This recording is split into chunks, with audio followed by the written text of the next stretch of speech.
Railway मंत्र्यांच्या वडापावच्या पोस्टवर आमदार सत्यजित तांबे यांची थेट प्रतिक्रिया। पुणे नाशिक रेल्वेची मागणी मांडत म्हणाले, आम्ही अनेक वर्षांपासून उपाशी आहोत। मुंबई, दिनांक 24 ऑगस्ट 2026 केंद्रीय रेल्वे मंत्री अश्विनी वैष्णव यांनी जागतिक वडापाव दिनानिमित्त सोशल मीडियावर वडापावसोबत लसूण चटणी की तळलेली मिरची असा प्रश्न विचारत पोस्ट केली। या पोस्टला प्रतिक्रिया देताना आमदार सत्यजित तांबे यांनी पुणे नाशिक सेमी हायस्पीड रेल्वेचा मुद्दा पुन्हा एकदा मांडला।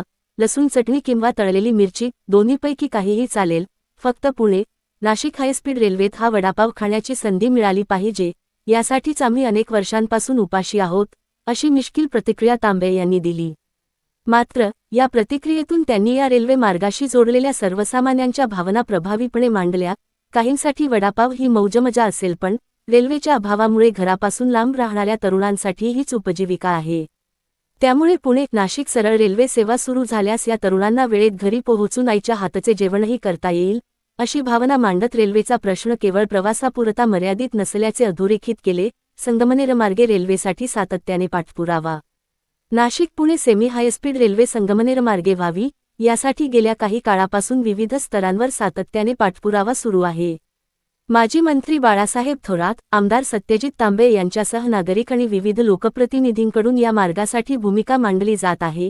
या मागणीसाठी नुकतेच 9 ऑगस्ट रोजी क्रांतिदिनी नाशिक, संगमनेर, जुन्नर आणि शिरूर येथे जनांदोलनही झाले।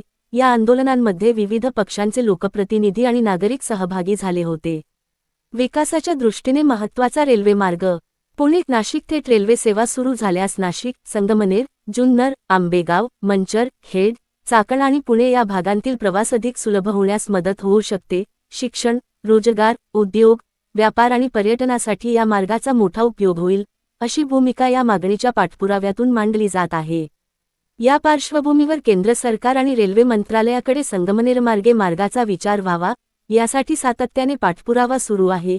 रेल्वे मंत्र्यांच्या वडापाववरील पोस्टला उत्तर देताना आमदार तांबे यांनी कोणतीही राजकीय टीका न करता आपल्या मतदारसंघातील आणि या भागातील नागरिकांची अपेक्षा एका साध्या आणि भावनिक पद्धतीने मांडली। वडापावच्या निमित्ताने सुरू झालेली ही चर्चा थेट घरच्या जेवणापर्यंत पोहोचली आणि त्यामुळे पुणे नाशिक रेल्वेचा मुद्दा पुन्हा सोशल मीडियावर चर्चेत आला।